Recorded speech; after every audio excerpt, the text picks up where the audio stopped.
Now to Sweden's Nordic neighbor Denmark. Do you know what Denmark's GDP is?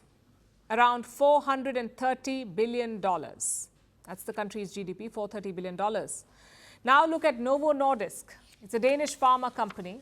It makes weight loss drugs, Ozempic and Wegovy. Now do you know what Novo Nordisk's valuation is? Around $604 billion.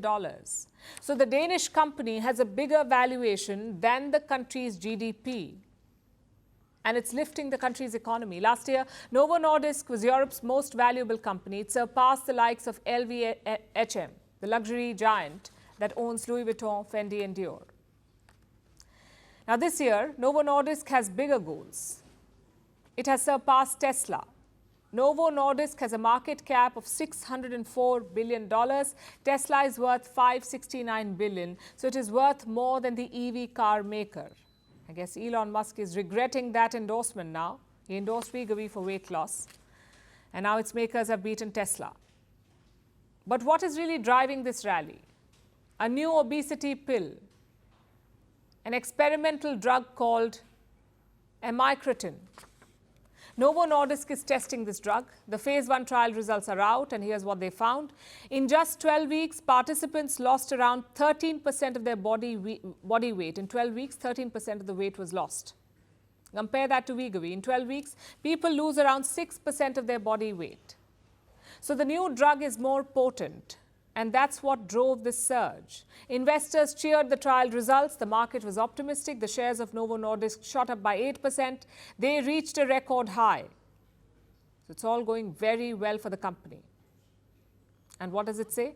It says it's confident of the new drug. It says the development will continue. It could launch this decade. The company will develop 2 versions, oral and injectable. It says it has more such products in the pipeline, and it's not the only company doing this. US-based Eli Lilly is testing a similar pill. So is another Danish company called Zealand Pharma. After all, the weight loss market is booming. By 2030, it could be worth $100 billion. Celebrities, world leaders, billionaires, they all swear by it.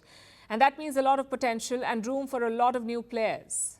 So there is hype and demand. But is it all good?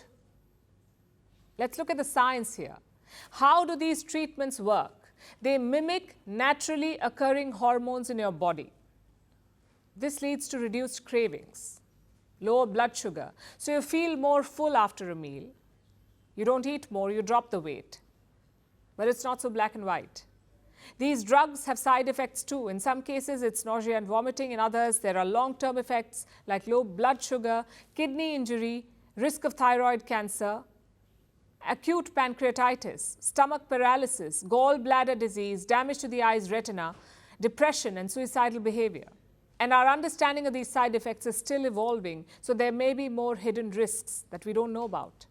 Plus, these drugs need to be used continuously. If you stop using them, you regain the weight. And most people have gained back most of the weight after they discontinued them. And those who continue using the drugs get addicted. Some have even compared this to opiate addiction. So it's as dangerous as drugs. Then why is it so popular? Because weight loss has become an aspirational pursuit. More than 1 billion people are obese worldwide. That's 1 in 8 people. Weight loss is the new holy grail. People go to all extremes for it. So when a drug offers weight loss, you can understand the hype, and companies are capitalizing on that. They talk about the effects, but hardly mention the side effects.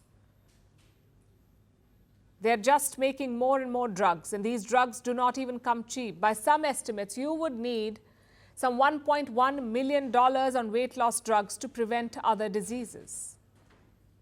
But Novo Nordisk does not talk about that, which explains why people are lapping up these drugs.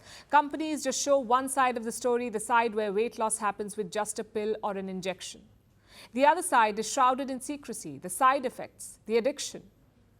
It goes without saying that we should all chase health, good health. Obesity does not help anyone. So health should be the ultimate goal, but the problem needs better answers. It cannot be half-baked drugs and companies raking up billions in profits, capitalizing on insecurities of people.